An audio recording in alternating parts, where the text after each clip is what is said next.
स्वागतम, सुप्रभातम। रविवार 5 फरवरी 2023। यज्ञशाला श्री राम कथा चल रही है। आज अंतिम दिन है, पूर्णाहुति होने वाली है। 12 बजे होंगे।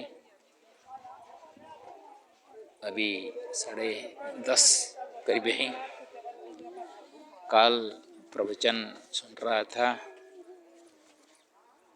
तो उसी वक्त मैंने जो रचना किया था श्री राम कथाष्टकम, जो कि 2:45 में, और बाद में जाम्बवान कैसे हनुमान जी को समुद्र पार करने के लिए उसकाया, वो कथा को आश्रित करके रचना किया हूँ। श्री राम कार्य कारण 4 फरवरी 2023 शनिवार 3:53 के अंदर मैंने रचना किया हूँ। अभी गंगेश्वर घाट बनेटा मध्य प्रदेश में ही हूँ। सुनिए, पहले संस्कृत में पढ़ लेता हूँ, बाद में उसका हिंदी अनुवाद करूँगा। जम्भवदोक्तमाधुर्य मातिशयोक्तिवचसा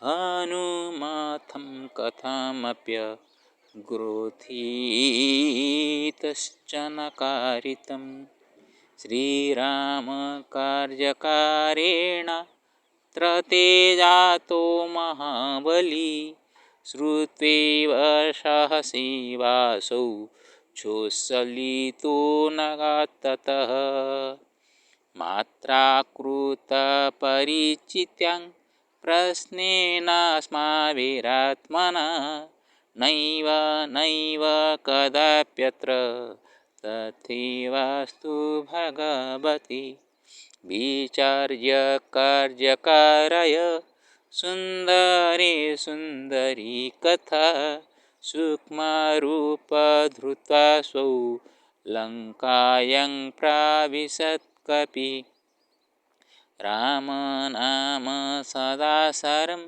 स्मरणेन सद्गृहम् स्मरणेन वसेद्गृहं मन्दिरनाम्नीव लङ्कायां सुगुञ्जितम्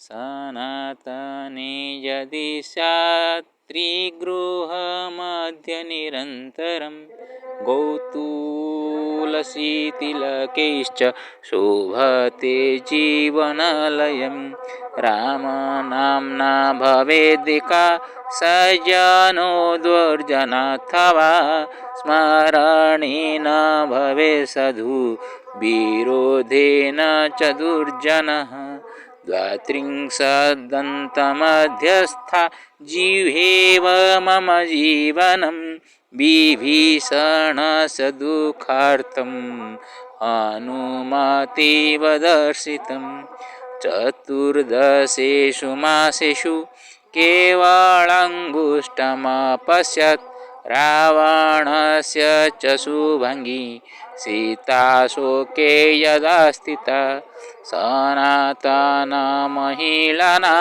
मादर्शमत्यन्तप्रियं भारतीयेतरेभ्यश्च पूज्यवन्दनमानीतम्।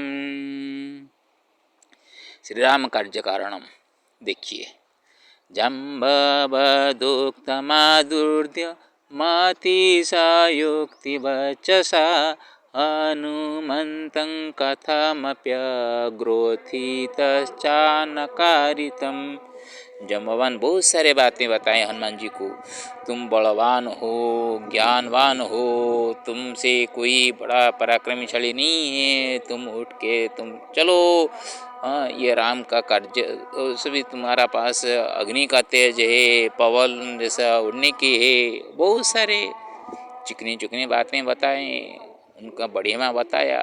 फिर भी हनुमान जी नहीं उठे, आगे बढ़ने के लिए कोशिश नहीं किए। लेकिन जब उनको कहा दिया गया ये राम कार्य के लिए तुम हो हनुमान जी, भूगोल क्यों जा रहे हो? तुमको जब तुम सूरज को निगल गए थे तब इंद्र ने तुम्हारा हनु वज्राघात हनु तोड़ दिए थे, और उसी वक्त तुमको ये एक कहा गया था जब तक तुमको ये चेतना नहीं मिलेगी कि तुम राम कार्य के लिए पैदा हो तब तक तुमको तुम्हारा बल तुमको पता नहीं चलेगा। अभी वो वक्त आ गया है। इतना सा ही बोले तब हनुमान ने वो पर्वत से समुद्र की तरफ छलांग लगाने लगे, और उसी वक्त उनका बल इतना बढ़ गया कि पर्वत से वो छलांग लगते हुए वो पर्वत पाताल में चले गए। ऐसे पराक्रमी थे हनुमान जी। श्रीराम्य कार्यकारेण तेजा तो महाबली श्रुतेव सहसेवा सोच्छलिता नगा, ततः नगा का मतलब पर्वत, पर्वत से उसी वक्त छलांग लगाने शुरू कर दिया जब उनको बताया गया कि तुम राम कार्य के लिए आए हो, राम कार्य का पूर्ण कैसे हो, माता सीता जी का संकेत कैसे मिले, संदेश कैसे मिले, वो कहाँ पे हैं, पता कैसे लगाया जाए, इसीलिए आपको भेजा गया है। आप उसको पूर्ण करने के लिए ही उठना पड़ेगा। तो उसी वक्त उनको दिमाग में आ गया और वो उसी सक्त वो पर्वत से समुद्र की तरफ छलांग लगाए। मात्रा कृत परिचित्यां प्रश्नेनास्माभिरात्मना नैव नैव कदाप्यत्र तथैवास्तु भगवती। जब हम छोटे हैं, प्रवचक ने बहुत अच्छी तरह से इसको समझाया, हम भगवान को कैसे जाने? जब पैदा हुए तब तो हम निरा थे, कुछ नहीं जानते थे, लेकिन जब हमारी माँ हमको ये पहचान करवाती है, ये पिताजी है, ये दादाजी है, दादी जी है, ये भगवान हैं, यहाँ पे माथा टेको, प्रणाम करो, तब हम लोग कुछ भी नहीं पूछते, बिना प्रश्न से वो बात को मान लेते हैं,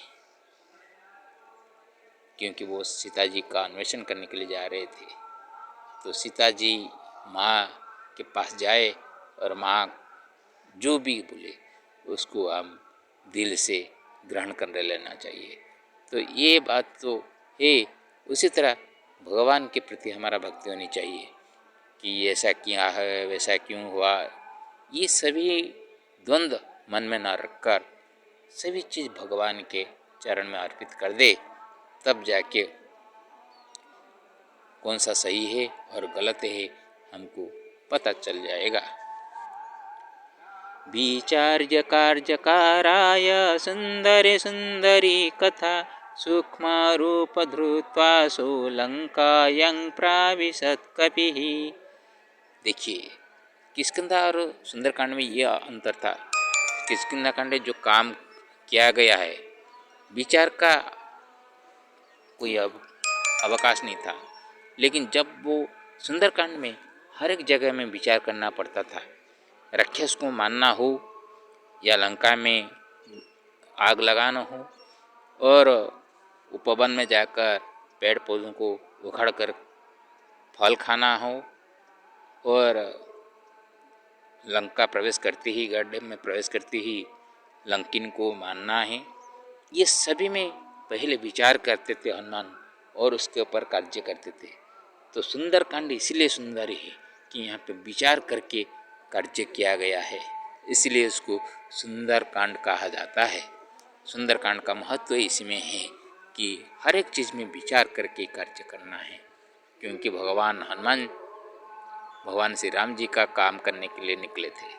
तो स्वामी का बिना निर्देश से, आदेश से कुछ करना सही नहीं होगा। तो इसीलिए वो थोड़ा सा सोच समझ के काम करना। इंद्रजीत जब उनको ब्रह्मास्त्र प्रयोग किया, वो चाहते तो ब्रह्मास्त्र को तोड़ सकते थे, लेकिन ब्रह्मा जी को वो सृष्टि करता है तो उनको सम्मान देते हुए उनके पास में वो बंधन में बंध गए। राम नाम सदा सरं स्मरणेन वसेत् गृहं मंदिरनाम नाम्निव लंकायं च सुगुंजितम्। अरे वह जब लंका में प्रवेश हुए हनुमान जी, तो हरे जग में देखा विभीषण का एक घर है जहाँ पे राम नाम शब्द सुनाई देता है, और वो सभी मंदिर कहा गया है। लंका के सभी घर में मंदिर कैसे? राक्षसों का वास है। मंदिर वहाँ है जहाँ पे राम नाम हो। राम नाम कैसे?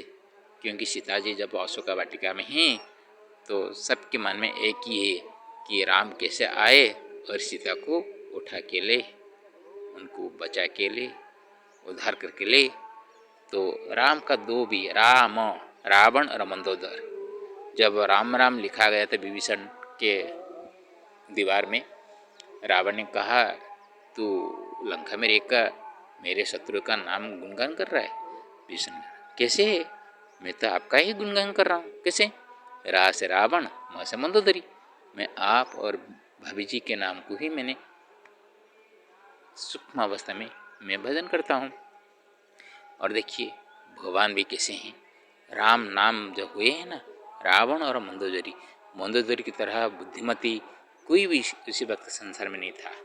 ज्ञान में तो रावण से कोई भी अधिक नहीं था।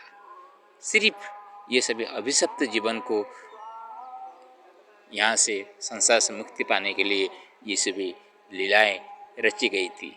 और विशेषकर मैंने बताया हूँ कि राम जी अपना मर्यादा दिखाने के लिए संसार में आए हैं। एक मानव जीवन का कैसे जीवन बिताना है, किस मर्यादा में रहना है, लिमिट क्रॉस नहीं करना है, ये चीज़ को दिखाने के लिए भगवान का अवतरण ही है। सब सनातने यदि सत्री गृहमध्ये निरन्तरं गौतुलसीतिलकिश्च शोभते जीवनालयम्। और एक बात प्रवचक ने बताया, सनातन धर्म में 3 चीज़ जरूरी है। घर में 3 चीज़ होना जरूरी है। एक गौ है, एक तुलसी है और तिलक। अपना तिलक से पता चल जाता है कि आप कौन सा देवता का आराधना करने वाले हैं और आप सनातनी हैं। जिनके माथे में तिलक नहीं होते हैं वो पहचान नहीं होते हैं, वो सनातनी नहीं हो सकते। और जिस घर में गौ न हो, जिस घर में तुलसी, घर के आंगन में तुलसी न हो, वो घर घर नहीं है। ये एक अच्छी वार्ता प्रवचक ने अपना प्रवचन के माध्यम से दिए हैं। यही ही सनातनी होने का लक्षण होते हैं। लक्षण के बिना कभी कोई भी कार्य सिद्ध नहीं हो सकता और घर उत्तम नहीं हो पाएगा। राम नाम न भवेदिका सजनो दुर्जन अथवा स्मरणेन भवे साधु विरोधेन च दुर्जन। देखिए सज्जन दुर्जन का एक ही नाम है, राम। आप उसको ग्रहण करें या ना करें, रावण हमेशा मैं राम को मारूंगा मारूंगा, किसी को मारूंगा, राम को मारूंगा। तो राम के प्रति आप मित्रता भाव रखिए या शत्रुता भाव रखिए। एक ही पद है राम जो कि आपको संसार से मुक्ति करवा सकता है। ये ही बात कल प्रवचन में जो सुनी वो दिल को भाने की बात है। राम नाम आप मुँह से शत्रुता भाव पे लीजिए या मित्रता भाव में लीजिए, जो भी भाव लें आप उसी माध्यम से आपको सद्गति मिलेगी। आप मित्र के भाव रहेंगे, सुग्रीव विभीषण जिसे मित्र की तरह भगवान के पास, उनके हनुमान जी के पास दासत्व भाव में भगवान के पास ही आपका जीवन जाएगा। और मित्र शत्रुता भाव में राम कहाँ पे थे, लक्ष्मण बहुत बेकार था, राम के पीछे दौड़ा, ये सभी तो है ना, वो भी भगवान का भक्ति है। वो शत्रु मार्ग में बुले रहे हैं, वो जैसा मार्ग में जाएंगे उसी मार्ग से उनको चलेगा। जो बोल रहे हैं कि मूर्खता में लक्ष्मण राम के पीछे दौड़े थे।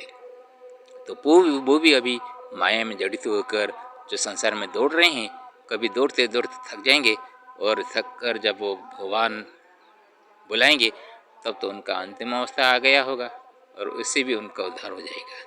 इसीलिए आपको क्या चुनना है, साधु भाव चुनना है असाधु भाव चुनना है, ये आपके दिल में काम करता है। द्वात्रिंशद्धन्तमध्यस्था जीवेव मम जीवनं विभीषणस्य दुःखार्थं हनुमतेव दर्शितम्। हनुमता एव दर्शितम, हनुमान ही देखा कि कैसे विभीषण का दुखार्थ, उनका दुख में आर्थ व चित्कार जो था, कैसे मैंने ये लंका राक्षसपुर से आगे बढ़ूं और भगवान श्री चरण में मैं अपने आप को समर्पित करूं। तो ये तो विभीषण का जो दुख था उसको वो ही हनुमान जी ने देखे थे, जो कि वो हनुमान जी को कहा कि आप तो भगवान जी के भक्त है, दास है, आपके माध्यम से मैं भगवान का श्री चरण पा सकता हूँ। अभी 32 सिद्धांतों के बीच में जैसे जिह्वा अपने को बंधन करके रखती है, उसी तरह मैं आज ये लंका में रावण के जो चारों ओर राक्षस है, तो असुरपुरी में मैं अपने को बंद के रखा हूँ और मन के अंदर ही मेरे प्रभु को मैं जपते रहता हूँ। आप ये बातें जैसे प्रभु जी के कानों में डाल दीजिएगा और उनका दया मेरे ऊपर जल्दी हो जाए। चतुर्दशेषु मासेषु केवलङ्गुष्ठमपश्यत् रावणस्य च शुभाङ्गी सीता शोके यदा स्थिता सनातनमहिळनमादर्शमत्यन्तप्रियं भारतीयेतरेभ्यश्च पूज्यवन्दनमानितम्। देखिए, सारे संसार में भारतीय नारियों को क्यों अलग कहा जाता है।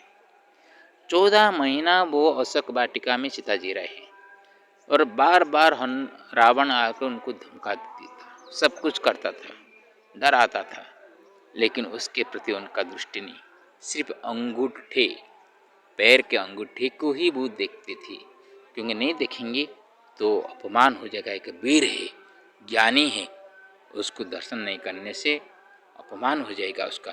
इसीलिए शरीर को न देखकर उसका शरीर में जो अंगूठा है वो अंगूठे को देखे।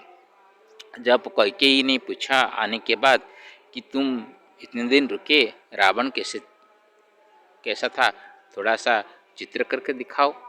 सीता जी ने बोला, माता जी मैं रावण को नहीं देखा, सिर्फ उसका अंगूठा को ही दिखा हूँ, वो ही मैंने चित्र बना सकती हूँ और शरीर को नहीं। तो उसी वक्त वो क्या क्या अंगूठा बना दिए, बना के अपने काम में लग गए, बाहर चले गए।